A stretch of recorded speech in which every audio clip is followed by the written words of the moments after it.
radio kirimo ekinene mu zikwata tukyali awo nakulwajjo Parliament ya Uganda ye11 neeyisa ssente zigenda kutambuzaako eggwanga obadde obuwumbi 45 kati tulina obutabulika 45 katwagezeko 52 era ebyo nga bagamba nti nembeera bw'obatunudde Parliament Budget Committee balabye nti kati obuwumbi bujja kutuyamba okukola ebitambuza eggwanga naye era mwawaddemu ebigambo basibambi bano nti mwawaddemu Mwanga Kivumbi Ssemujjunganda babadde batanabaka ebirabye bakoze alipooti yaabwe nagisomyeko nga baga nti bino bakoze Parliament teyenda kulekawo kasente konna kolebwa Mwanga nga sente zisinga bungi zigenda kukola bintu bingi adde ekyokulabirako nti President Museveni wajja mugulira engoye zakadde kamu buli lunaku enaga nti nkodimi wa President Lwabogo bamutali musente kula atumbula ekirime ky'emmwanyi nontera mu ssente ze kati bamwaki mu report yaabwe gye bayita muyita minority reports report yaabwe eteri eri ya ggwanga banti bujjako ssente zawadde President ne Lwabogo ssente zigano zakola bwe ziri kusasula emisaala ebyo bibadde mu ggwanga ekibuuzo ekinene babaka bali wano embeera enfuna ekono ebyenfuna by'eggwanga biyimiridde bitya mu ggwanga eno mu ggwanga lino kakati sasanya ensi mu ofisi ya President kwa mwena mugyesibako nnyo kyobola abaninda Amos mutubuulire Ssebunya Bonazze Bumaali atubuulire nisomero Bumaali abeera n'obudde mu Parliament nga byakola birala kakati ebyo nno byebintu atutuulire nja kusaba ku lwa gavumenti bamusooka otuyisa mu bajeti eno kyetegeeza n'ebibuuzo byembuuziza asimu tuli kumbalirira mulimu ekyemundu ekitaddemu mulimu sente singa omungi bagambye kambeere mulambulukufu zigenda obutabulika 10 bugenda mu Paris Development Model okulaba sente zituuka ku muntu wa wansi ezo zo bazitaddemu era ndowooza ekumiruka kwa President agambye ekumiruka yeri yisinga okubeera obwetaavu bw'ensimbi batebajja eno naye sente zisinga kubeera eyo nebateekamu obutabalika 1,100 mu 17 abatalina nabo begasisako ez'enjawulo okulonda nti eby'eggwanga bitambula mulimu bajeti y'obubiri y'omwaka guno gw'ebyensimbi obujja kutandika ku Lwokuna ojja kutandika omwezi ogujja gutandika mu Gwamunaana era kati biri obumbi 1,177 bino byegasibwe bazifunye 10 zigenda mu nkola ya Paris Development Model obumbi 10 za myoga ate obumbi 27 ku nkola endala zonna ziri wansi w'ekitongole kya Microfinance Support Center sente ziraka zonna ziri ku bantu kati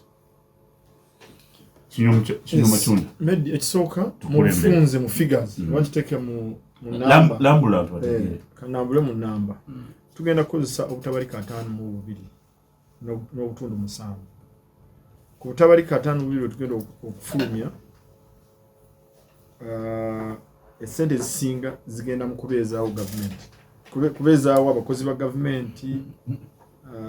office za gavumenti n'ebirala ezoka ziringa mu trillions obutabalika nga 12 zigenda mu byenkulaakulana nazo ziringa obutabalika 13 bw'ogenda okugatagattamu zigenda mu butabalika nga 27 yes roughly kali katuteeke kwa 29 figure into zina muntu naye bw'ogenda sigadde zigenda kusasula mabanji mukimanyi bulungi nti gavumenti ya NRM yagenda okujja mu kulembeze nga ennyingiza ya gavumenti ntono nnyo esente zetujja mu kusolo zaali ntono so tuze twongerako naye ate ng'ebyetaago byaffe byali bingi oziraba enguudo zetukoze amazzi getukoze amasanyalaze gavumenti gesindise okusomera obwereere ejje ligenze ligaziwa ebyokulwanyisa ebigenze bigaziwa n'ebirala developments oba enkulaakulana eziriwo kituufu zisobola nti tezinatuuka buli wamu naye tulina we tuvudde ennyingiza ya gavumenti 1984 ne kati ennyingiza gye tulina kati olwaleero yetuleetedde okutuuka ku ekyo kye tuliko nti tugenda kufulumya obutabalika 5-7 naye 2-3 bulinga bugenda mu kusasula amabanja gano agazze agatana bakola amabanja getuzze twewola okukola ebintu bino byetukoze amasanzi getuyina juga nti enguudo ezimu zaati eziriwo ngo naye kati osobola okutambula okuva e Maraba n'ogenda e Kabale ng'oli Chorus n'otambula n'ova e Kabale n'ogenda eggulu ng'oli Chorus ebyo byonna tuzze tubikola ate ng'ennyingi zaffe si nnungi olwaleero tuyingiza obutabalika 29 bwe tujja mu misolo naye ate obwetaavu bwe tulina buli mu butabalika 5-7 ekitegeeza nti tukyali mu cycle y'okusasula amabanja tukyali mu cycle y'okuddukanya gavumenti nga tusinziira ku sente ez'okwewola obwewozi so yeyo budget obufunzi naye ng'ekikulu ennyo kye tulina okumanya nti gavumenti gye tugenda okuyisa obaffe gye twayisiza mu parliament egenda mu bitundu nga 8 bingenda okwogerako ekitundu ekyamaanyi ennyo egenda ku peace and security oba kye tuyita obutebenkevu n'ebyokwerinda sente zisinga gye zigenda okugenda endala zigenda mu roads oba kye tuyita maintenance of tarmac marams ne integrated transport system yokka integrated transport tuli mu bitundu nga 14 ku bya budget byegenda okugenda tulina okukwata ku by'amasanyalazi construction of substations transmission lines ebyo nabyo tulina okubyongeramu sente nyingi oba era mu report ya Kivumbi ne banne mwabaddemu ate kyenadde nsikiziganya nabo budget committee yabadde gyemu obumbi 10 ng'egamba tubusaasaanyize awalala tubujje mu masanyalazi nsuubira Yusufu okijjukira bulungi n'Ekivumbi n'abalala ne bagamba nedda sente z'amasanyalazi tuzikole ki tuzirekewo era yabadde ensonga y'amaanyi mu parliament yo nga government ngegamba bumbi 10 tubuleke mu kukola ki bakitata mu ku electricity extension okutambuza amasanyalazi naye abakakiiko nga bagamba nedda tuzze tukikola kati olwaleero mu guno omwaka katumuzeemu ate tukwate ku birala komiti abantu abasinga mu parliament ne bakigaana era sente ezo bazizaayo ze tuyita electricity access so tulina sente nyingi zetugenda okuteeka mu masanyalazi tulina sente zetwatadde mu railway station oba railway egaali z'omukka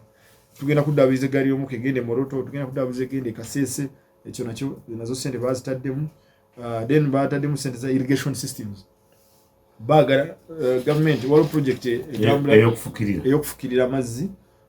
okulaba nti abalimi nabo bayambibwa mu kulaba nti ebibala byabwe bibeerawo buli season yonna ezo sente nazo bazitaddemu twataddemu sente za industrial parks okulaba nti tuziwa amasanyalazi tuziwa amazzi tuziwa enguudo okulaba nti abantu kati tubeere nga tusika bamusiga nsimbi bazimbe mu ezo mu industrial parks ekyo ky'okuzimba ebweru factory baziteeke mu industrial parks okulaba nti ekyo kituyamba kwongera ku mirimu n'ebintu bye tutunda mu katale k'ebweru ne tuddamu ne tuteekayo sente ku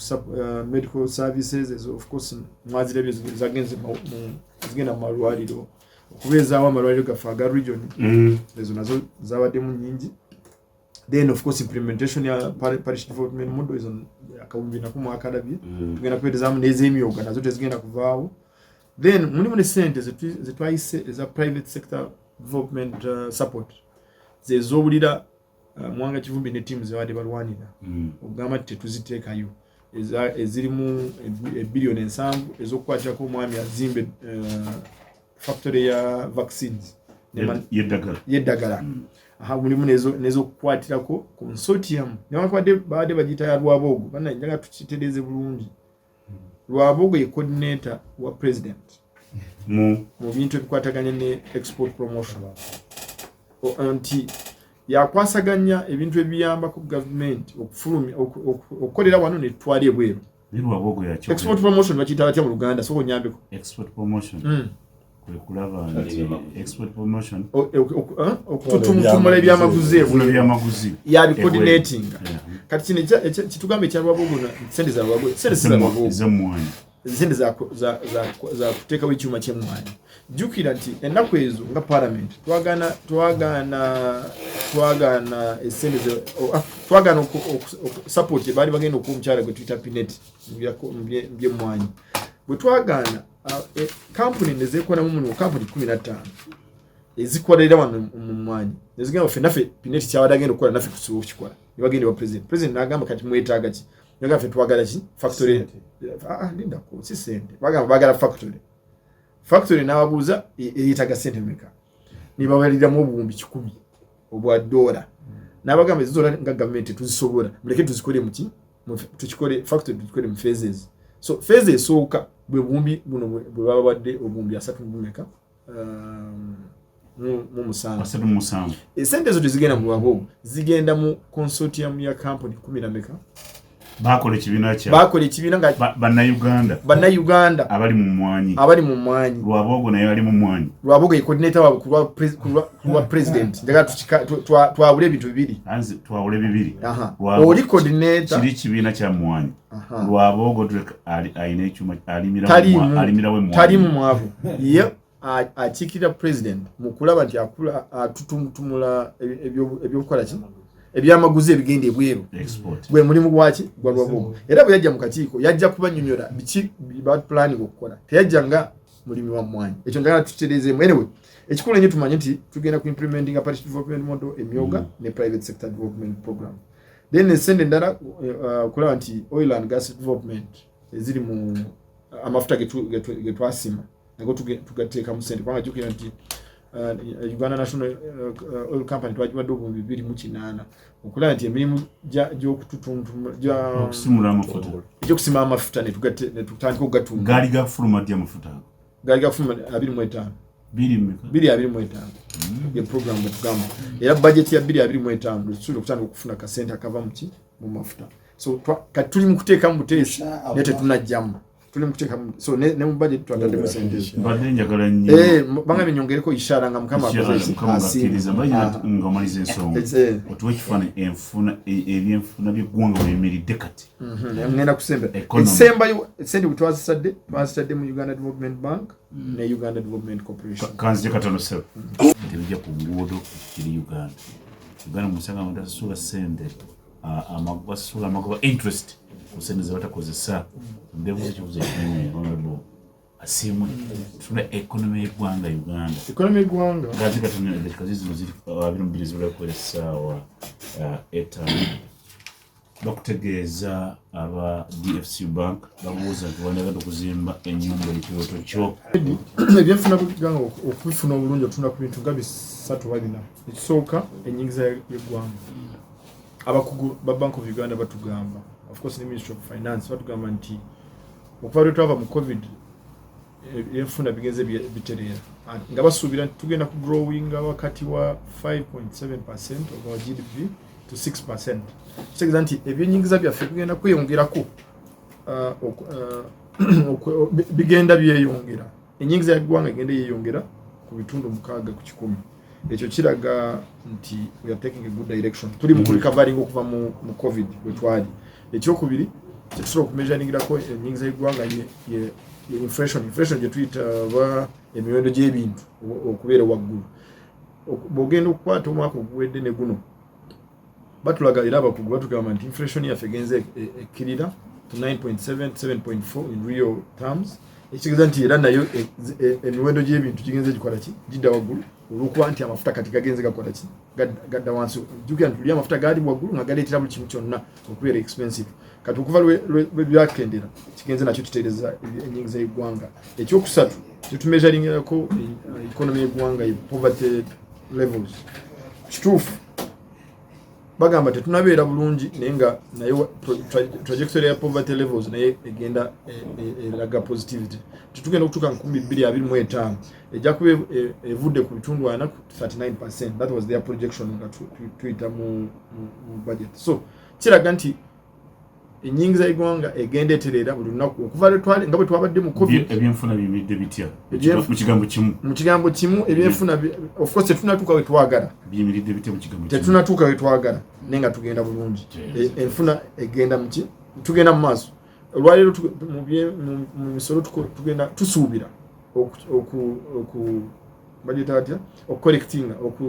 okusolooza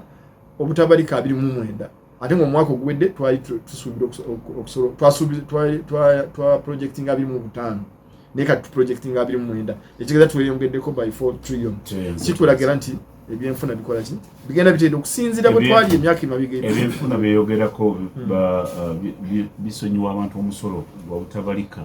2.8 gavumenti mwoli gyokoleramu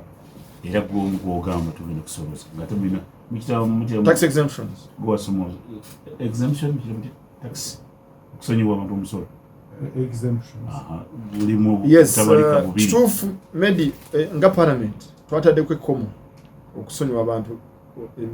emisolo naye nga lwaki twakikoze embeera gye tulimu twagala tweyongere engeri ebbanja lyaffe ng'ensi lyonna ligenze lyeyongera ka tuli mu butabalika 8 twagala tusooke tubukendeeze twataddewo ekkomo okusonyiwa abantu emisolo naye nga okusonyiwa abantu emisolo si kibi abasinga baali babasonyiwa nti okulaba nti bongera ku productivity yaabwe bongere ku okuzimba amakolero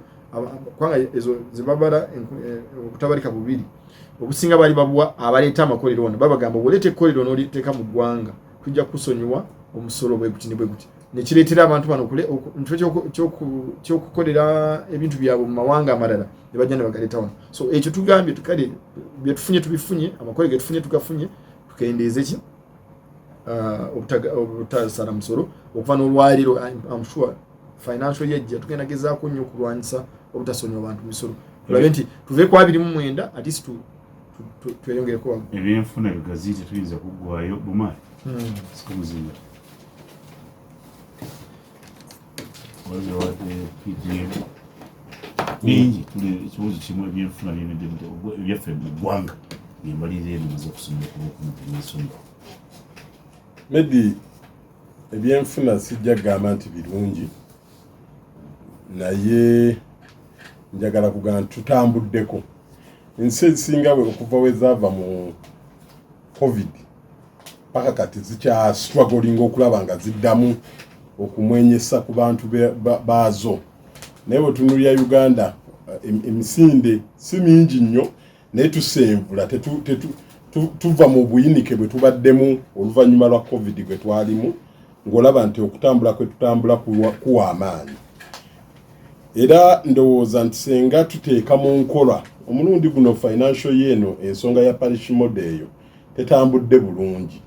naye singa etambula obulungi ne ssente ne zibeera nga tezibbiddwa ku miruka gye zigenda ne zigenda mu ebyo ebifo mwe zirina okugenda era ne zigenda kwaba abantu abalina okuzifuna ojja kwesanga nga waliwo enkyukakyuka nnene gye tugenda okubigesitalinga ku nsonga y'ebyenfuna kubanga ebyenfuna abantu abamu babirowooleza mu bagagga naye ebyenfuna bitandikira na muntu ono wa wansi omulimi ono n'alima emmwanyi ze n'alima ebijanjaalo bye n'alima muwogo we n'abeera ng'asobola omumutunga kati senga tuyamba abalimi baffe ne twongera okubakwatizaako ku level mu budget muno mulimu irrigation banga olumu ekyo yakibaddenga kijja ojja kuzibabuulira ekyo yakibaddenga kijja ne kisaanyaawo ebirime abantu bye balimye naye babakwatizaako ne bafuuyira ebirime byabwe ne bitafa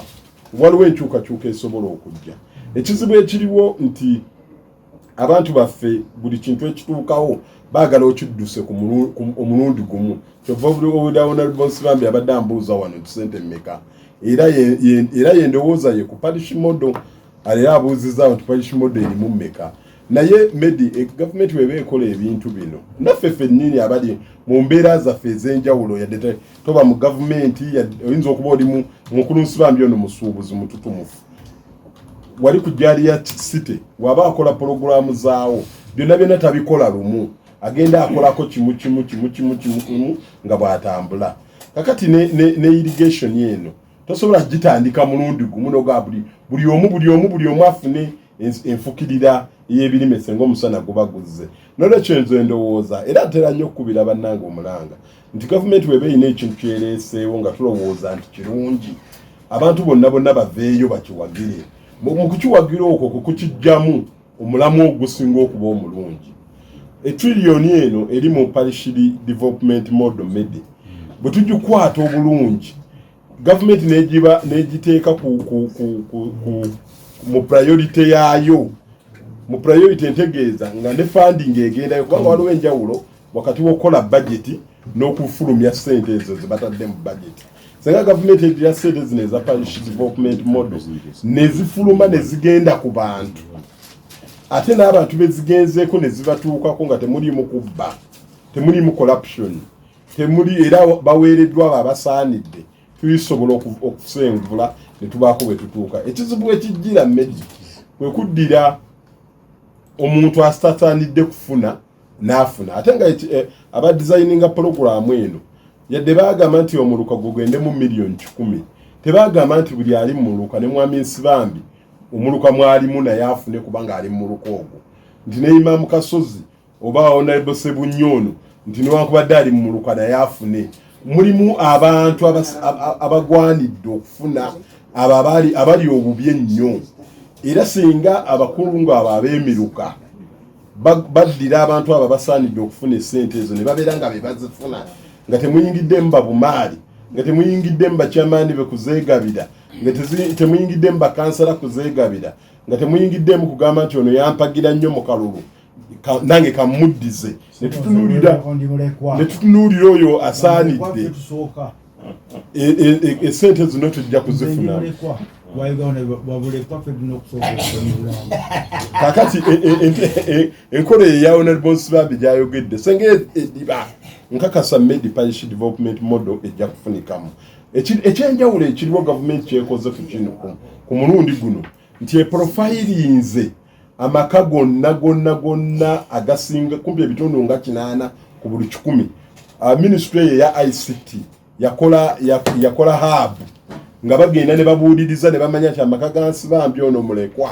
yadde mulekwa talina taata talina maama naye alina obusobozi buno. Amaka ga Mpindi ono yadde ali bwati ne bwati tasaanidde naye agayima mu Kasozi asaanidde oyo tumuwe. Bakikola mu Ministry ya ICT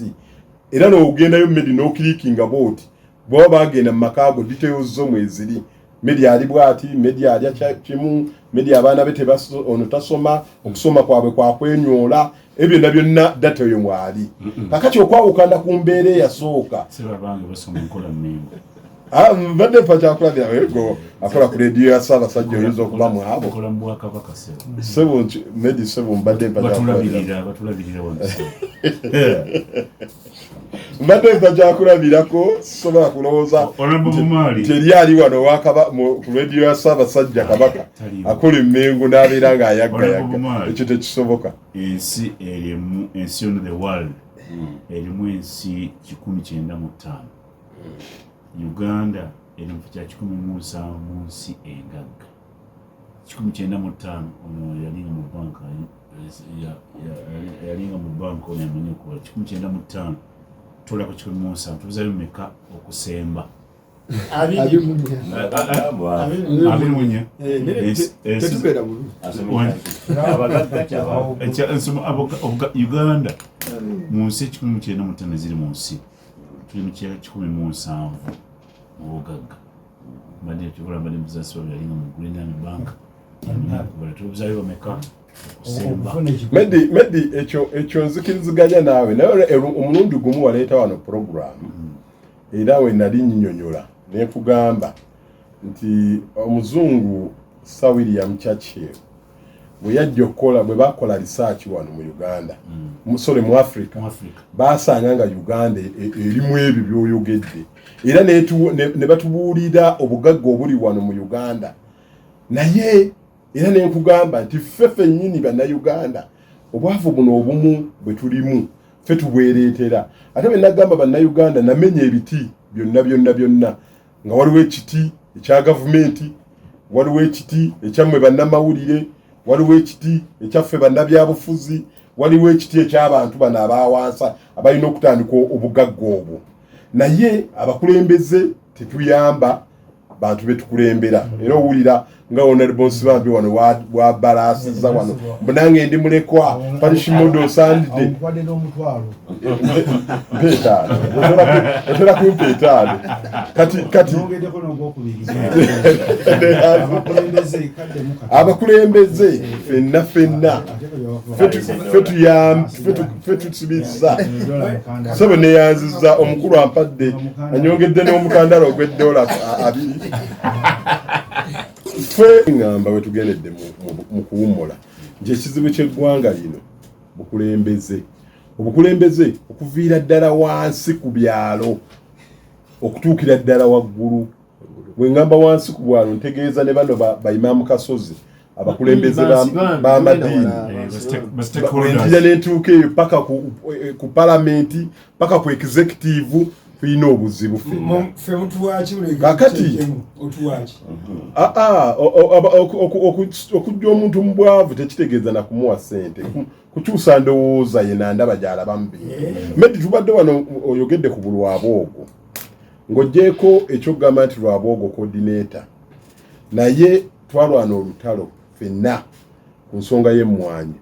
kukuddira ssente okuziba peleti ne tugamba ebimu ku bye twagamba President Museveni n'obukamba obuzibu nti tulina wano abantu baffe abalimi b'emmwanyi tusaanidde be tuba tuyamba batuuke emmwanyi bagiteeke ku mutindo gwe tukola ki gwe twagala. Kati engeri Lwaboogo yafuuka coordinator ebyo sijja kubiyingiramu sibimanyi naye nga objective Haji Nsamba abadde mu mwanyi bwanga byonna aba be baamulonda Haji Nsamba amanyi bayinza okuba baatuula ne bagamba gwe tukulembere naye nga kyenjagala okugamba Medi twagamba nti amafactory gaffe agakola emmwanyi wano ge tuba tusupporting okuddira ssente zaffe okuzuba omuyitale pineti yasitwatwale ayongere okutta economy so gundi eyo nnungi tutunuulire enkola gyegenda kutambulamu tuleme kutandika jjukubira mu ttaka nga Honorable Nsibambi batandise kubanga buli bagamba essente muziwadde Lwaboogo essente si za Lwaboogo ssente zafa report ya Muwanga Kivumbi gye nasomye anti era ya Muwanga Kivumbi n'omukyalo media y'ino mu kisagwange nekyembadde njagala okugattako Lwaboogo talina njawulo na pineti njagala ombuulire essamba ya Lwaboogo y'emwanjeri ba factory uliriza singa ngambye Kabusenga oba bano bagambye abasita kofi gavumenti ewa private kubaliso eyo nali tukanye kusamba tugambye Bwana Kasozi just informing you kiri erimmwe okutwala information ekirungi kuteredde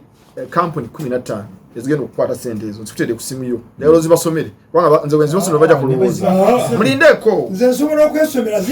ngenda kukusharinga oyo gwagamba Kabushenga naye mwali mwaba bagenda ekyokubiri kyegala tukanye owemwanyi waffe oli mulala yani nakugambye engineer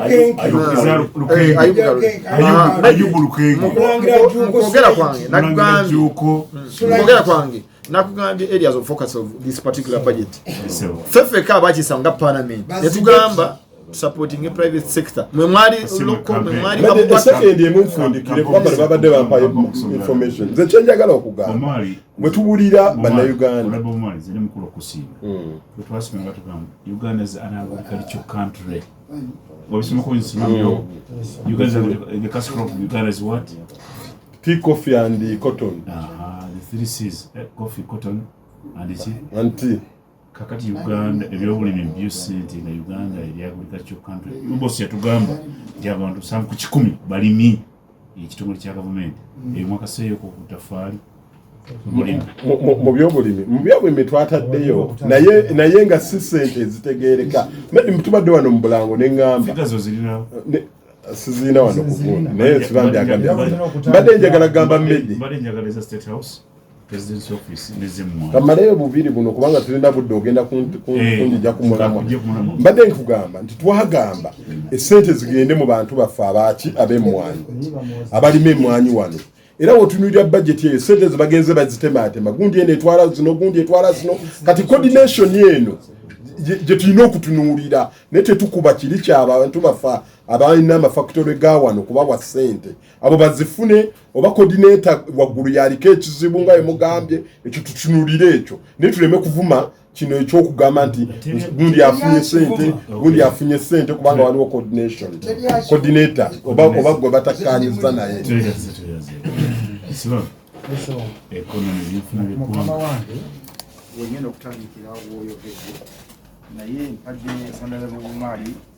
kasoda kubanga embeera gyetirimu si nnungi nnyo nga mwebaza ekintu kyaga nti obuzi bwa Uganda leadership kulembeze yakinyolanyola nga bwetambula basebe nenyo abatuuliriza eno budget gye twayisizza kiruna kye twabawadde byoya byanswa kyopuli abemoko bonna aba Uganda era mutawadde mu parliament abamu twafulumye ng'amaanyi gatuwedde twafulumiza budgeti ya butabalika 52 nga ku 52 tusuubira okuŋŋaanya ng'egganga 27 29 twewole endala 7 kakati bw'ogatta ezo ziba obuwumbi 3 obutabalika 34 ziri endala 18 ate omusanvu gwekola ziri endala 18 tuwampa mulimu abagabi b'obuyambi ate uliira kati tusuubira busuubizi zakuwa mampa bwamampi ekitegeeza ku 5 ku 34 obuwumbi 2 n'obusobamu bwakusasula misaala bagenda kusasula abantu batuule mu ofiisi kubanga ziri ze tusuubira okukola emirimu tetumanyi gye zigenda kuva tubagulira amafuta bajje balye emmere tubateekeko amasannyalaze nga bali awo batunula butundu tebalina mirimu nze ndi kakiiko kubanga tewaliwo gye zigenda kuva nze ndi ku kakiiko aka infrastructure akakola ku by'enguudo era nze minisita bwetu w'ekisikiriza ow'enguudo temuli mu projekiti luguudo lupya na lumu yunulanga ekitongole buli mwezi kisasula obuwumbi obusukka mu 160 nga kisasula magoba ku bantu abagibanja yunula abagibanja buli mwezi tusasula obuwumbi mu budget temuli mu kusasula sente babanjibwa ate nga tusasula amagoba obusente obulimu butono tebusobola kukiralinga amuteringa ababanja bali babanja bilioni 2.4 mwajiwadde mmeka kusobera budget bwegamba parliament check vote 113 Uganda National Roads Authority areas to contractors. Parliament recommended that government prioritizes evading UNRWA. Recommend this is not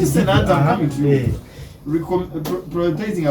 evading UNRWA 598.8 billion to enable it pay areas in order to avoid further interest payments. The budget committee of course now recommendation of budget committee. The budget for UNRWA has been increased by 410 billion against what was provided in the national budget framework paper. UNRWA has committed to using some of these funds for payment of outstanding areas. babongedde billioni 4 byonna nze nkubulira nze ntula kakiiko ne bagamba UNRWA yeewaddeyo okusasula ku mabanga tebagenda kusasulako na 10%. kyenjagala okubagamba basebo ne banya kanzireyo ku kiri trillioni ziri 5 obutabalika 5 mu 2 ezisuubirwa mu kibbo okukola emirimu ziri 3.4 eziri ku misaala ezo ziri mu 2 kakati buno obusente obuliwo tebunakyo bigenda bakolera era tebunakyo musuubira. Njagala kudda ku kintu kimu nze nandirowoozezza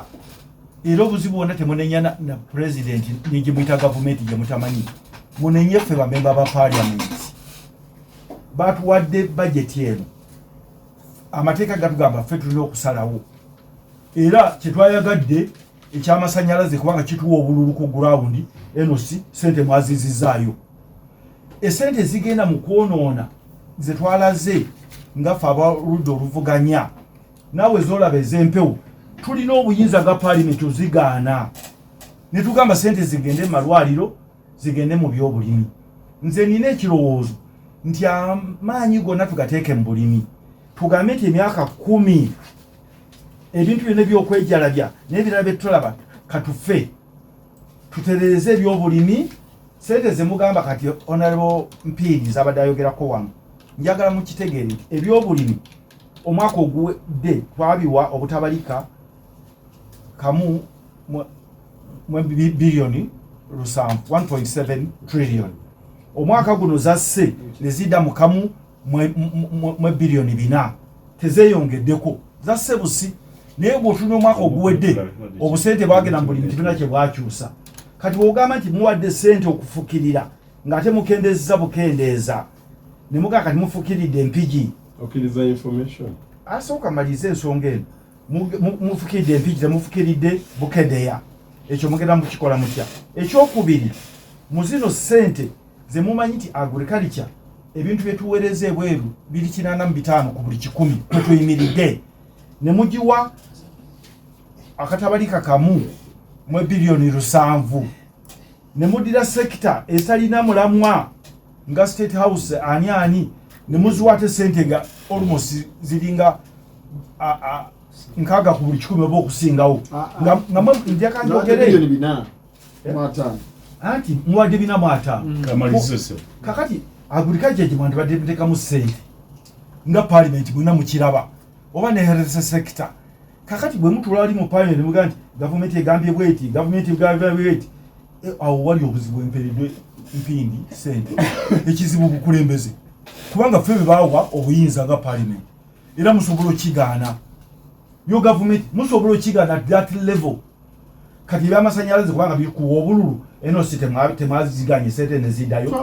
ati lwaki kubanga eri mwagala mugambe nti wabaleeta amasanyalaze mukomewo mu parliament awo waliwo obuzibu problem naye PS Diana yagambye batujjanjabire bwereere ate nze nange ekyo sikinako mutawaana bwebabanga enzijanjaba eneekyuka naye bwana Medi nze saagana kwogera na bingi kubanga nabantu baliko bwe muba mugamba nti mu peace ne security mwe mutadde sente nga twali lutalo yagala kujjanjaba kwobwereere kuwerebwe Diana era omukutu gwe gumu genda ku mukutu gwe yagambye nti bamukutte bubi bwana Medi kyenjagala njogere abantu bamanye board njagala abantu baffe njagala bamanye board abantu abema okuta bategeere figures eno budget ya njagala mu bintu budget ya abantu babiri nani President Museveni yemam President Museveni ne ba investor betuyita bana baffe bana Uganda abayindi n'abachina njagala ogitunulire bwoti tufune oludenze mbabuulire tewali ne mu sector President Museveni ne family ye etayingire mu budget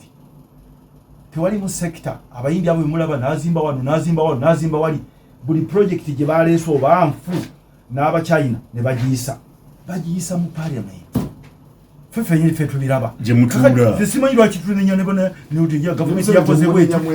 yes kati fefe tujja ne twogera nga opposition bali banaffe ne bakwata obukundi bwabwe budget eno yonna bwana Medi njagala nkubulira eno project yagundi tumwiza ganti bwe abanansi mukolera abayindi n'abachina abavuddeeyo ne babba eggwanga ne bali kuba wansi abantu baffe tuli mu kyalo Medi obwavu buyitirivu complete tewaliwo gifuuyira tewaliwo abantu namala okulima ennyanya ze ekiwuka nekive nekizita nga mutambulira mu bipajero eno biwuuma nimuteekayo ki project eno omuyindi aveeri kubanga muyindi najja nti investor ne bajja ne bayiwayiwa sente problem eri mu leadership era nkongedde n'omukandala obwana ogwa madamu agende nange mweni parliament twalibadde tugoba ebintu byabanaabudget yona yampewo era nze ateyogererawa eyo parliament gyolaba eri stage managed gwewanika omukono aboogera babamanyi era gwe beteebeza abantu 23 ono bayogera eno ono nayogera wabamu balabika nga opposition naye nga nabo bakuba bubadi so the problem yes no nze ndi waliraba abo bonna amanya anayogera gwe kibambi ne bwoyimirira what kubanga manyi mujja kubakuba tebasobola opposition nabo babubadi mwebali era gwegenda otunulira abateesa mu session zonna ono byoli onogundi ngekyo ndikiwega niba nefena tukiraba tuyinza kuyisa budget obutabalika 5 mu 2 n'ogamba nti eggwanga eriyimidde ku byobulimi bagiwadde katabalika kamu mwene mugaa nti mwayisiza eyo mpewo negenda otunula ebiprojekti byonna ebirimu abayindi abo abachina abazimbe byonna babiwadde sente oba ebya President Museveni byayagala ne famire ye goyinza okukola budget ng'ogikolera famire yo n'abayaye bano bwataawo n'abayindi n'abachina. There's a big problem. Era nze wali omukwano gwange ennaku nnyo asula mu hoteri ku kakiko ketuliko naye yansenseza bano bagenda kunzita ne mugamba ate kutta awandise report gw'omumanyi ali yadduse namusudde wali ku national housing nakyuse motoka bbiri nemuga nti yatuse wadagamba tugende wajimu bagenda nemuga nti bakutaki anti nze nayogedde nempakanya kino temusobola kuteeka bunkenke okujja mutereeza obukulembeze bino byotusomera bifiiga nzisaga nabyogerako bawadde kino bawadde kino ne be bawadde baabwe tewali gwe medi njagala otume mu budget oga nti nze medi nyingiramu abemu okutabayingiriramu tewali na kimu tewali tewali ambulance si abantu budget yonna sima okota temulimu ambulance budget y'abasuubuzi n'abaki abo abasuubuzi babayaye baabwe baleka njagala kati nedda tetunakuva wano eno si mugambe tuli naye wano akwate budget agambe nti ewaffe oluguudo lumu teresesenga olunogoti kati ewaffe mu mpigi tewali n'oluguudo lwatwadde olw'ennamirembe lwe baatuwa olw'ennamirembe olukola bw'oda enguudo zikola zeetaaga biliyoni 23 mu Uganda yonna baataddemu 8 kakati yogera twataddemu sente ez'okudaabuluza okuddaabiriza byantonde mpumudde health center 3 bagenda kukizimba bagiteeke ku lulengo lwa health center 4 yemu ku health centers 36 ze bayisiza mu budget ezigenda okufuna tebeza mu Uganda yonna 36 kandi omanyi abo kyawese byantonde 3 mu Uganda 36 nsibambika mugambe bawaddeyo emwe n'empiki ebwe bawadde buli bundi bagiwadde okulima buno obugundo obw'omunda akawumbi kalamba okulima buno ate nekyo nkimanyi ezo sente zalina mu road fund okiwulira akawumbi kalamba minisita yakayanye parliament twaga zigende mu road fund minisita n'akayana zigende mu works zibeere nga administered ku district eyo mpewo gwerinda eyo mpewo nze ndi ku shadow ebyo ebintu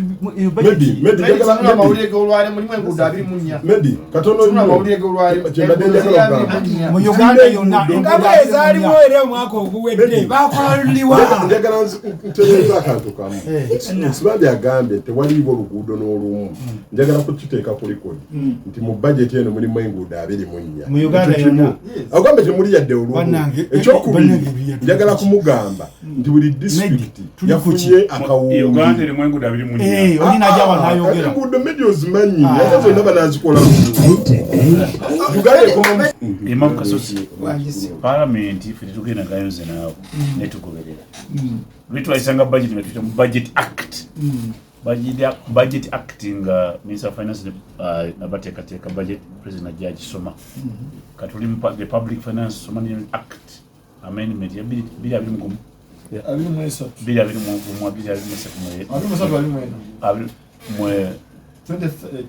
the Public Finance Management Act ya 2015 amendment ya 2021 Imam Kasozi eno yo abaka parliament bibateesa eri minister letanga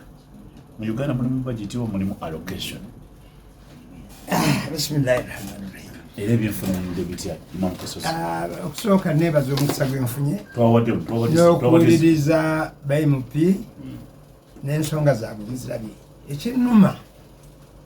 kwe okujja ku mukutu wano nendabika nga atayagala ggwanga lyange naye nga nsinziira ku abantu be bakola ki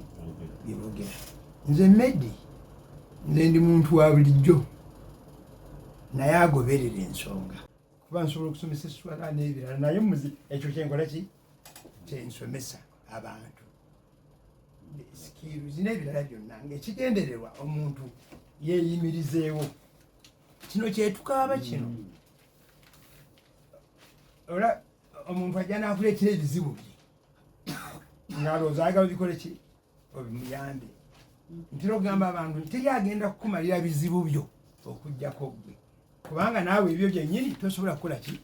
kubimala n'olwekyo tosuubira nti waliwo omulala agenda okukola ki naye bwe tujja ne tuwuliriza ebintu ebimu bwe twogera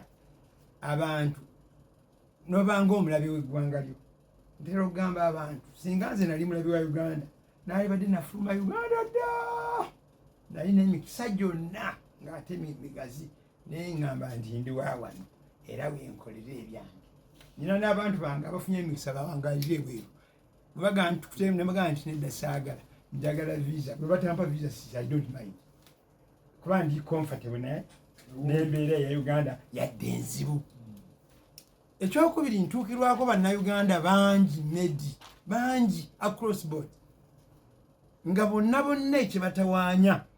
baagala support okuva mu mbeera eyali badde ebagibwamu ki kino kyemuyita bajeti buli lwe baŋŋamba nti embeera nnungi ikonomi ennungi nze nkwata mu nsawo yange essente zenvaamu nazo ze ziŋŋamba jjukira siri muntu wa bulijjo owulidde ndi Ugandan neekakasa ndi Ugandan above average boddira bannayuganda ne basimbisa mu kategorize ez'enjawulo ndi above average mu kulaba ebintu mu mbeera ya bulijjo mu kusoma mu kumanyibwa abantu abangi yonna naye obulumi bwange n'omwannyo nga nzize kubanga olw'obudde bino ebintu biwanvu yeboogedde byennyeza enkola ki okusooka budget ya trillion 5.2 mu reality nga tuzzeeyo n'29 ze bagamba zetujja mu musolo tetuzisobola bwe tujjako kyetuyita recurrent expenditure esasula emisaala ono gyayogeddeko ne tujjako amabanja geeboogerako nga n'amabanja ago twagaya tukole ebintu ne tutabikola okiwulidde ogenda okukakkana nga tewali nali wano wennyini ne chairpersoni anje zezisigalawo 13 okiwulidde that is 25% of the budget gye batugamba naye nazo 13 bweboogerako nabwo tebuliiyo twabala wano n'emigadde ojjukira twasigazawo 5 luli nga bali 48 twali wano n'emigadde ne wano ne tubala wano tugenda nga tutola ne bwasigala bumeka eri anti ne sebumya gwe mbadde nsoma muno ate n'emigadde anti ye chairman wa National Economy Committee mu Parliament nolwekyo kyenjagala mbalage batugambye industrial parks okimanyi nti industrial parks ezimu ziri personal ate eziri personal mwe muli abantu ate be batwalamu ne bagamba nti babasonye ne babajjako esente mu dollars eza renti teririize zigaba naye nga bali ekibatwalayo baagala protection ono gyakugambye nti budget zino zonna zino esente ezisinga ziri pinned ku Imam Kasozi ku Medi ku Asiimwe kubanga bebaba ensi beemanyi n'abalala bonna abakola kyovula bebeera wano n'abantu abakoze ebintu byabwe mu kibuga biri ku bulabe ng'abantu balowooza nti walina be bakolera kizibu nnyo ga nti Imam Kasozi yeekolera olwa behavior oluusi naye gyakola ki gyatambuliramu n'olwekyo obuzibu tulina budget ansinza okugamba choice kya allocation nyinza okulowooza nti kyekyo naye obuzibu weebuli nze ne bannayuganda abasigadde tebaagala tukyogereko buli lwokyogerako ng'obeera mulabe ate kati ennaku zino fiya ekomyewo ey'okufa bonna abatika okufa ne boona abayita nti bagenda kujja kuba fashion y'okufa ekoze eki ng'owano obadde omenya ayasembyeyo gwe tomumenye omanye ayasembyeyo gwe basembyeyo okuba amasasi bamukubidde embalala ow'amagye bamukubidde embalala yesterday ye akasembayo nga omupoliisi yamukuba ekyamukubiza bakyanoonyereza ndi ku mukutu ku ssomero gye nasomera Kitunga High School abantu abasinga bonna either ba FDC oba BNRM bayinza okubeera 6-4 oba 7-3 otegedde ate bangi bali mu system era beeyogera ebigambo bizito kati kino ekyamasasi mwenye bagamba nti bano baganya okuririzinga omulambo gwa Sabiiti omuzimu gwe gukola ebyo nti mugulu abaana is this fun kuba baana bato nze ndi mukulu nnyo kubo naye baana bato naye banyumisa nnyo ebintu kwamba era abantu abakulu abaliko bo teboogera abalamuzinga bakatulebe bamugenera omugisha muntu abo nabawebi baffe teboogera basigala bakoze eki basirise babamwine bani omulamuzi bamwine n'abalala teboogera n'abaana abato abazze 20 years after us be basinga okukikola naye babeera mu faani waabwe n'olwekyo kyenjagala okulaga bannayuganda omusolo guno gwe mwogerako n'ogamba takisi kubanga asiimwe mwebazizza nnyo agambye enguudo n'agamba education n'agamba big army neyerabira big government neyerabira ne big parliament byonna byeyaligatidde mu bigambo bibiri ebyo bibiri bireeta extravagance ne corruption era kiraddeyo ekirala nti alawesiza buziwadde biliyoni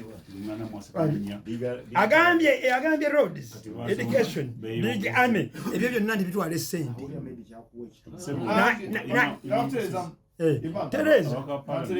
tereza nyumiro nyo abantereza babadde bafuna biliyoni 8.4 kati bazongeza ziri 9.5 bano bansi bambi basiba mwalaba mwala wensi zaabwe ate nze nkyali ndine ku side yange zikyali na ntono esente ze bafuna nga individuals it is very traumatic obukaddaana bwe mbalangira ate bwe mbala basaba transport w'abafu ne mbasaba ez'abalwadde okiwulidde obulwadde bwange nze mbafuna neki okukkiriza okutwala mu parliament y'abantu 5 ng'eggwanga baliyita Uganda eryali badde lirina abantu 100 era singa muli mu 100 bino byonna bye boogera n'okuteesa kwali baddewo naye tekusobola kubaawo abantu bonna balinda kuwanika mikono awali favor gye basobola okufuna bo ng'abantu kyagambye nti n'abaleeda tusa ensonga z'abantu aba opposition anti be bamu ojjukira wano mmedi twali tukayana nammwe nti imaamu lwaki togenda mu parliament nenkuwa ensonga zange kati nsambi gyali naye munakuwavu ate si yeyekka nyinayo abantu nga 4 abazze okunneebuuzaako imaamu tuddeyo oba nedda kuba gye bagenda buli omu abawa sentiment zanjawulo nze yange eri very clear buli awantu wonna wootagatta value togendanga ne bw'obanga oli sita ofiirwa n'obulira mu balala otegedde n'obulira mu balala asigadde wali eimaamu nensiga nga nze imaamu w'emuzikiti gw'emawanga nenfuna omukisa nandakukiriza naye kali bwonga nti oveeyo nkukiriza nti era oveeyo kubanga ondaba okayana toli happy kakati obuzibu nti nekyemba nsigala wali mu muzikiti mu ofisi yange ey'omuzikiti gw'emawanga meti togiyingirangamu lwewajja eka tewagenda ku ofisi n'oliyingiramu katono nnyo naye njagako bw'oyitayo nyinza okukulaga teri ofisi ya Uganda etayinaamu bbaluwa andi nkubuulidde teri ofisi eri mu Uganda etayinaamu bbaluwa nyinako ofisi naye kugambye teri ntunulya amabaluwa nange nentya nenga nti kino kiki nenga nti nga nakola wise decision kati naali badde ngenda eri ate abali eri be badde eno kati kyenjagala nkulage ebintu ebimu byetwogerako byafuuka bikwate bw'ogamba security nti security weeri okujjako abantu okuliiramu essente naekyo abantu batya okukyogera kubanga baga nti oyinza okukyogera ne bagijja bakulaga nti anti wayogedde teriiwo siitamu bwe tunaakola ebyo byokka eggwanga terigenda kukola ki terigenda kukyuka enguudo amasanyalaze industrial parks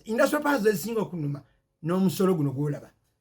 industrial parks z'abantu individuals and they are harvesting money okuva kwa beoyita ba investors ono bagambye kyovudde ogamba nti project zaabwe zonna zerimu ki jo walabye Bwanika chairman wawa we Wakiso ne tiimu ye nga balwanagana n'abantu abali mu kuzimba mu mwala oba mu kitoogo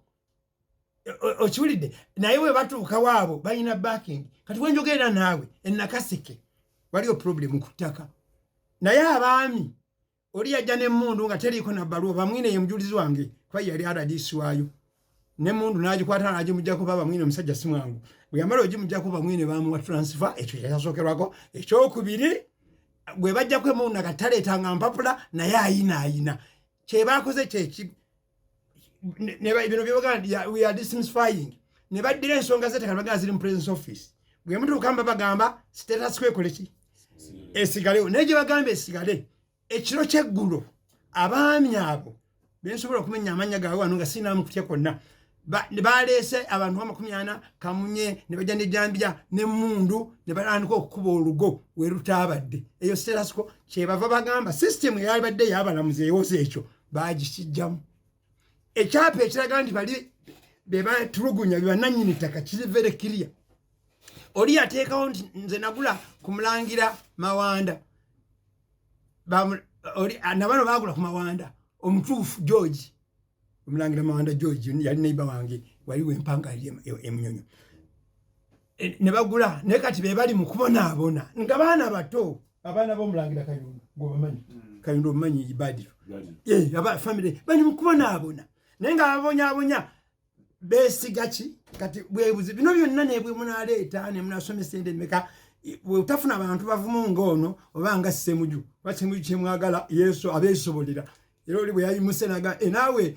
ate namala nsonga z'amabaati naawe oyimuse ekyo kyekikulaga he is a quicker thinker era Ssemuju namute nkyamkwegamba mu nsonga ebyabyesowolera kuba naye si mwangu nekyenjagala mumanye proposal zino ze mugamba proposal ya parishi mu kirowoozo kirungi mu nkola kifu ekyokubiri sente bataddeyo nyingi tezigenda kutuuka nedi ate ani gwe bagenda okuziwa bakugambye bagaziwa muntu wa bulijjo otegedde abakola development si bwe batyo banoonya asobola nsibambi ayina gyali site ayina nkozaani ne bamwongeramu n'akuyetinga mu jobs bano ne bamukopako ne bakola ekituufu ogwo gwe gwali omulimu gwe bayita nga ba extension workers gwe babatwala nga abagriculture nga babatwala kulambula nimiro z'abantu abamaze okukola ki bwe nali ngenda mu gy'obulimi nakyali omugenzi mu Rwanda yambuuza mwana wange nalinze Haji Kyanjo n'omugenzi Kayima yatubuuza baana bange munaasobola ebyokulima tugala tujja kusobola muyina obudde tujja bufuna n'atulwakaga nti minimum time gye weetaaga ng'ogenda mu bulimi is 24 hours per week bw'oba tozirina don't make attempt asiimu abeera eri gye baluna ayinza okukikugamba bw'oba tolina budde bwo ozaaza nnume zokka oba waliwo generation gy'osanga nga teyina zigoberera especially bwe zaazadde ennyana zokka kuba zigenda nakirabako ewange nga nenkyusa omuntu gwe nali ndowooza nkolera bulungi kati baali bali awo nga abasajja bakedde ku makya tuzeggula bubuzi obuto tuzeggula bubuzi nti wano wano nga tebatunda bubuzi nti bulijjo tubugula wano bategedde kati bwoba tolina budde kyenjala mbaliza nakyo ono banganzi bwe nagenda mu nnimiro natumayo abantu bali basima lumonde olina abagamba leero siina sente sijja ggula olina abuuza nti bulijjo bano bagula olumonde nti tubugulaawo nolwakyo medi kyenjala obaliza nakyo njagala tuyambibwa abakulembeze nga bagambye kubakitibwa lagire abakulembeze abali fomu n'abatali kati ate abakulembeze b'abantu abatalina bifo twababuliza mubi naye ate bwe tumala okukola bino byonna abantu bebebuuzaako nagambye omuntu njagala kulaga parish development nze nga imaamu yabadde nsanga mu miruka 5 wensula wennimira ekyaggwe wennimira abanejindi ewamwe Luweero omanyi wewagwa awo wafuna accident awo nensanga gye nazaalibwa ekalule nensanga gye banzaalira oba mu maka gange ag'okubira agennanyooya naye eyo yonna ng'ate ndi active siwulirangayo sirabangayo nga madiza ensonga nti budget okugyogerako kirungi naye ndowooza method gye bagireetamu kati eyina beefunyisa kuba kintu bakidinganya nnyo nti bano bakola kino bano bakola kati obuzibu obunene we buli ono expose nga parliament we bati andi kugambye BMP totawaana nabo BMP bayitirira obungi ate ne beewa sente entono mwine muziyita nnyingi ne basala amagezi bagaa nti bannayuganda basinga bagenda ebweru banoonya kukola sente tebakola mirimu bantu bakola sente kati bino bye tujja kubikaayana bona waliwo ababwe sente nga bazifuna nga ffe bajja batimba bbula nga mutambulira okwo kyenva mbagamba bwe mba mwagala tufune enkyuka ekikyusa kikole n'amakulu ffenna tusooke twezuule ne bwe tunaa tugenda okulonda BMP bano tulonde nga tumanyi nti ddala sironda kuba wa pate yange sironda kubanga muganda wange sironda kubanga amanyi nonda akole ekintu ekigenda okunzijja muki zino sente nebaba ezino zebogerako eziri mu budget kyebavudde baga nti agriculture yonna 1.something trillion naye ate agriculture byosomye 7 ku buli 100 bannayuganda baki owulirayo abantu nga baloota n'abalebye baloota awo ne ku TV nti tuli ku industrialization muki kubanga industry eteekwa okubaako kyebayita raw material industry za Uganda bwoba yenna azirowolezaamu lowoleza mu za agriculture zezabadde zikola ki naye kati mugane mukaya nalabye abakaaba nti amata gaffe bagaganyewa Kenya okiwulidde kubanga naawe omutindo gw'oproducing gwa Kenya abantu abeetagaho amata mu nsi bangi Kenya yalibadde it will be a non-issue naye olwokuba engeri gyetu kikolamu g'abaani obulumi obulala obuluma kyensembya yosebo ojja kusanga bano saagala nnyo okwogera ku individuals naye nsibambi asingolinza awutu bano basingolinza awutu balina ebizibu bibiri eri bannayuganda bwe bajja wano tugamba batukolera mirimu naye bwe tubakolera batusasula bubi ekyo ekisookerwako ekyokubiri essente ze wali badde weeterekera mu maaso okimanyi bali exempted mu NSSF bangi mwabo bwe bayita gundi kati bwe bajjako n'emisolo ne pay as you earn eyabadde bano ne bakulaga nga abagiwa nene ekomekereza netagenda mu ggwanika lya ggwanga n'olwekyo kyovolaba ekisembayo zenguudo n'amakubi bagambye medi nze nkrosinga n'enva eruweero neŋŋenda emukono nga mpitidde mu lwajjali olutindo olwo amazzi galutwala lwonna Katumba yali minister of state for ndoza works n'agenda General Katumba jjajja wange ne bajja baluza kati ennaku budget nya shobola nze sigenda mutiga nti oluguudo lwaffe balutadde mu budget Kasangati Matuga lwakabeera mu budget mmeka asika kira Kasangati Matuga lubadde mu budget mmeka lukole ze bagezaako okukola kakati Matuga Kapeeka oyinza ogaa nti lukole oluyita luguudo kakati n'olwekyo bwe tuddayo kati luli lwekugambye lwajjali kati ab'emmotoka entono bonna teryasobola kuyita mu lwajjali naye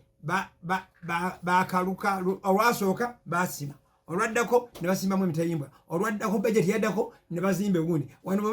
badde buzaayo okutandika okwogera ku bajeti nalabye bakola kati tebaliiwo nekkubo fu kati nze abadde ayita wano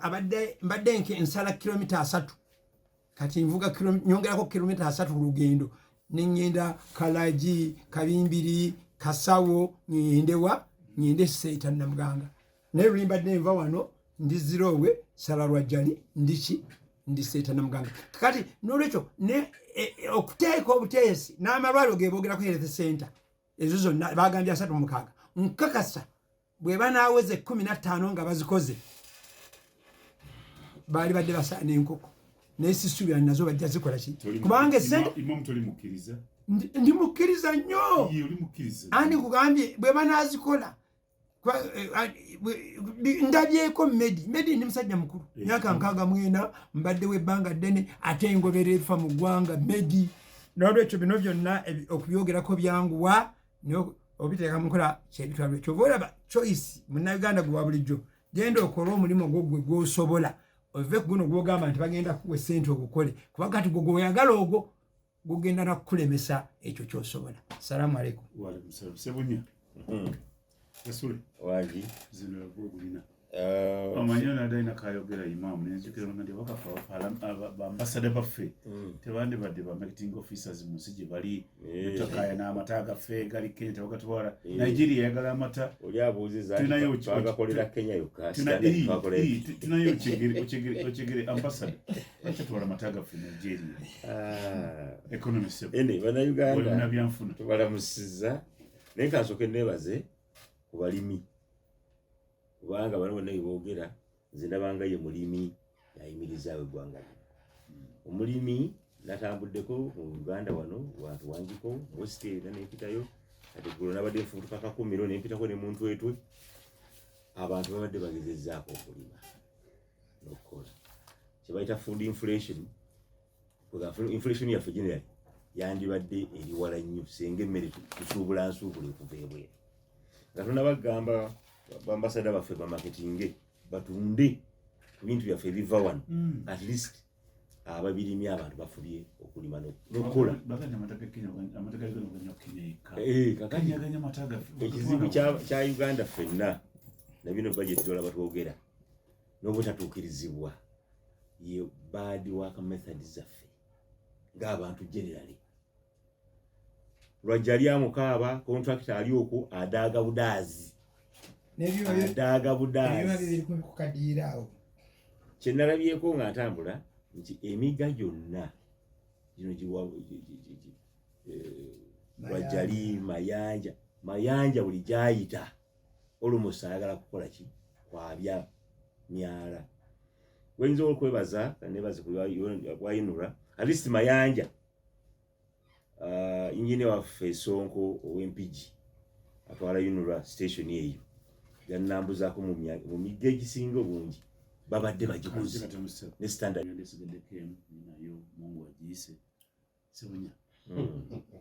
so kakati abo tubeebaza abafubye okukola naye nga bwe nkugambye n'omulimu gwe nalengedde mu parliament bakola bano bana baffe gwannemye okutegeera budget erabika ng'eyawambibwa waffe budget emirembe giri yaffe emikadde abantu nga gavumenti ye constructinga budget then parliament nekulugwayo appropriate kubanga construction teva wano ku center ya gavumenti wali waggulu wa ministry wa gobi yes budget eveno wansi eva mu bitongole nga buli omu amaze okugamba my planned activity kyengenda okukola omwaka gino kyekino kati gwe bw'okikyusiza waggulu kati lindako bagenda kandi kokaaba nti sente zazzeeyo mu gavumenti omwaka guweddeko kubanga gwe ekintu kyoyigikiriza kuyigikiriza n'okiteekeramu awo waggulu ng'oli teyakipulaani nga kikola ezo sente tezigenda kuba absorbed tezigenda kutwalibwa oba kiri mu masanyalaze nakugamba nti nze omulimu gwe ngenda okukola oli tekiniko agency nekugamba ffe tujja twagala biliyoni 2 ono bagamba ffe tubawadde 5 kakati ezo biliyoni 3 ozifunira omulimu gwe zikola mu mwaka ogwo sente zikozesebwe zibeera absorbed zireme kuddayo mu gavumenti kiziba kizibu nnyo so abantu ndoza kati parliament nayo yafuuka nayo kati yadda mu bakita implementation ne parliament efuuse implementer kati zikyendalabye kino mukiwe nakino mukiwe nakino mukiwe kalinga katale ka byansimbi allocation kati nabo bakola allocation zino muzijeyo muzeke budget kakati budget bagikolera mu parliament ekyo kiri very very dangerous parliament anabalegamba nti ze mwasaba omwaka oguwedde mwazikozesa ye mwazikozesa ki infact akayogano kandibadde nga committees zikola presentation ku floor zigamba ono bwe twagenzeyo ku ground sente yazikozeseza bulungi oba yazikozeseza bulungi nokola recommendation tumwongeze naye temwongererezaawo ate mugamba tumwongeze nga gavumenti egamba tubadde tumuwadde zino kati omwaka ogujja recommendation yammwe tujja gitukiriza bwe tuti naye akabiga ke nalabye mu parliament ya Uganda ne speed eyo simanyi ekyo si kituufu tetukolera mugikolidde ku floor nedda sebo kakati ebadde ebuli ennaku 2 gavumenti nereeta koligenda ebadde ebuli olunaku lumu gavumenti nereeta addendum ani yagenzeyo okulaba sente ezigenda so nze mwani wadde ekiseera nzikiriza for information girete naye kiki njagala kutereeza muganda wange Honorable Sebunya budget tekolebwa ku floor budget ekolebwa mu committees ngera byabadde annyonnyola bwe bikola ministerial policy statement zajja ne baleeta kolegenda endala komiti ne zinoonyereza ensonga eyo bulungi nnyo eno eyasembyeyo gye baleese addendum eyasembyeyo era walaba woba wagoberera sipiika yali mukambwe nnyo eri Honorable Musaasize n'amulagira kiteeke mu buwandiike oba oyagala tukwate ku eno kiteeke mu buwandiike tekigenda kuddamu kubeerawo era bwe kyagize palamenti n'agyadijaaninga ne tuddayo netunuuliramu ekyo kyeyaleese bwe yakitunuulidde chairman najja n'agamba sipiika kubanga sipiika yali ayagala gundi deadline ng'eggwako gundi tugimalirize ku olwo n'amugamba nti tewali miraka esobola kubeerawo ne tutunuuliramu eno gundi gye baleese tuwemu obudde tunoonyereze tukole kino gundi ne bajjadijaaninga paka ku lwokuna nemusula mu palamenti era baava mu 10 Honorable Sibambi asobola okubuuza kati kyekyo kyennyini kyatuukiriza kyenyanja nti mwakoze construction mu palamenti ne mukola gyonna nga mulinga abagamba nti tosobola naku extendinga gyoyita deadline bagi extendinga ne muwe ebbanga erimala oba nnaku ssatu kakati kyetubasaba muleke abakozi ba gavumenti bakole budget mumuyiseemu buyisa muki era bakozi ba gavumenti be bagireese yasembeyo Honorable Sebunya anti kugambye mwe abantu ne babakozi ba gavumenti n'abakozi ba gavumenti budget infu kibulira ensi n'abakozi ba gavumenti nabo beewa obudde Sebunya obudde abatuwuliriza ennyini gy'oyogera Medi njagala ntereeza abatuwuliriza Honorable Sebunya gundi yennyini gy'ayogera gy'agamba nti budget mugirekera abakozi ba gavumenti abakozi ba gavumenti bennyini be baatutabudde ku ssaawa esembayo ne baleeta addendum okimazi ne baleeta addendum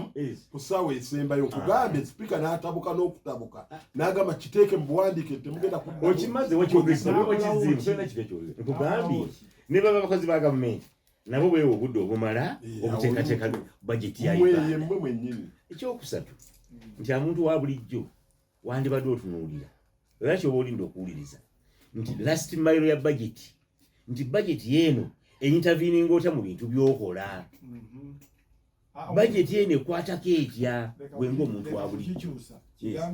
bajeti eno omuntu wa bulijjo agifunamu atya kyali ekibuzo kyange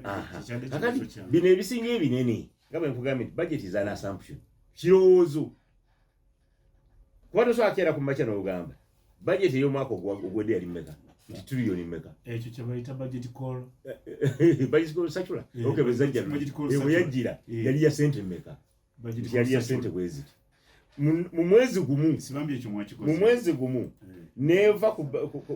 trillion 4 oba mu 2 negenda mu trillion 5 mu 2 nga weebuuziza ati omusolo gw'oyisizza kuba yandibadde source of revenue sente ezigenda okukola bino zigenda kuvaawa awo bajeti bwekwatira ku muntu wa bulijjo omusolo gwe bagenda okubigita gweguluwa Medi emabegako eri mukakasule kyebadde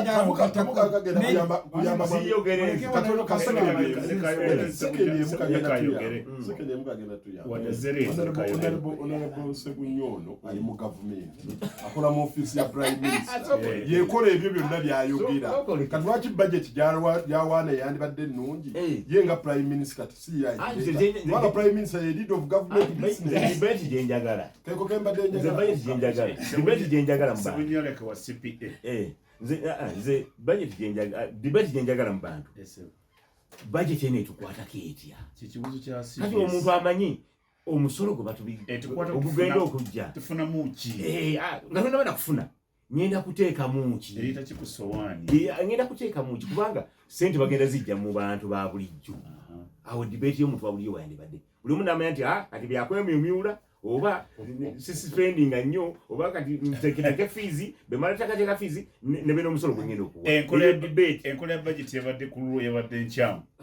kati boogera ku spending mugenda zijjawa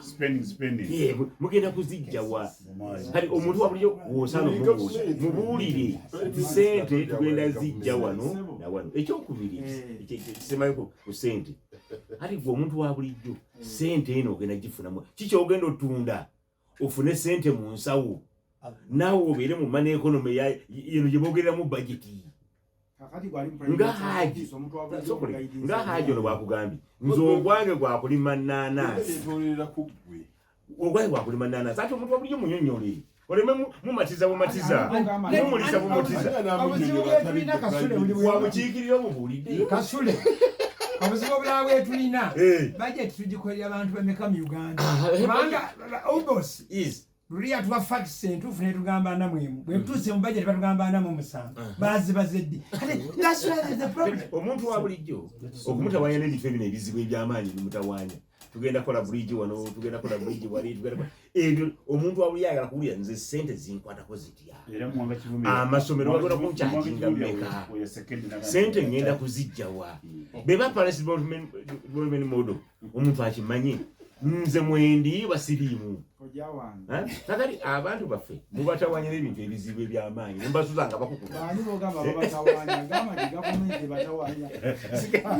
omuntu wa bulijjo nze bwembadde njija wano era ndi muntu wa bulijjo kubanga bwembadde njija wano mpulira omusajja nzize wano mpulira omusajja ayogera ku mwanyi era nsanyuse nnyo kubanga abadde ayogera ku muntu wa bulijjo osimba otya emmwanyi osimba emmwanyi y'ekituuza ogirabirira otya ogiriisa otya oyo omuntu wa bulijjo awo wayagala okuwulira nti bajeti eno interveninze nze mwanzi alime emmwanyi nzijewa fertilizer nzijewa emmwanyi entuufu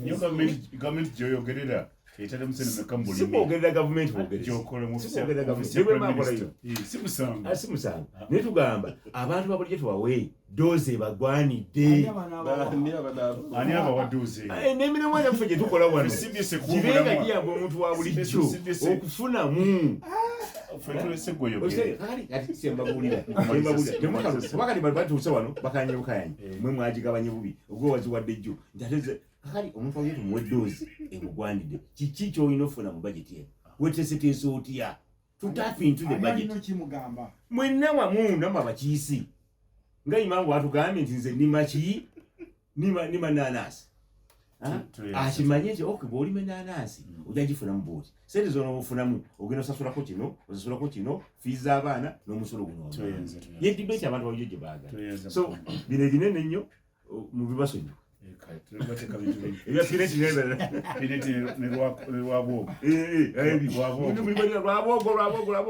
ekyo tekijja kuyamba era lwabwogo lwaki sinsibirwa omuwanika wa buganda kuba ali mu mwanyi ate ne gavumenti gyatambuza eri ku mwanyi terimba lwaki saabo nolwekyo obuzibu nga tusiibula bannange bannayuganda twebaza okubaako bampaddeyo amagezi amapya ku balimi genjagala obasembyayo bagambye nti fertilizer asinga mu byobulimi kigere ekyo kyolinnya ku faamuyo bwoba togenda kuba nakyo nga tekirinjayo kuba oyagambye ayite ayina enti bwagenda mu nnimiro bwagenda akama lita 120 bw'atagenda bamubalira lita 28 mu bwongo tekiyingiramu naye nga yeri ekyenaye omaliza nakyo bannayuganda muwulidde ndowooza kampeyini esooka tugende mu kigamba tusabe referendum oba tukuba akalulu ku paalamenti tusale ababaka tuve ku 5 tudde ku 10 olwojja kufuna abateeseza ddala na bino bye bagamba nti tubongere n'omusaala buli omu tumuteeke ku bukadde 10 nebutulateeka 10 nga tulina 10 tujja kufuusa sente nyingi okusinga obeera n'abantu 5 ne tuba 8 ne batamatira 25 ne batamatira ate bwe baba bagenda okukola bajeti zino oba bwe baba babuuza abantu bwe baba abalinnya ekkagere ne bakkiriza oyo ekyabwe ne bakimalira emmanju neyanziza okumva mu kisani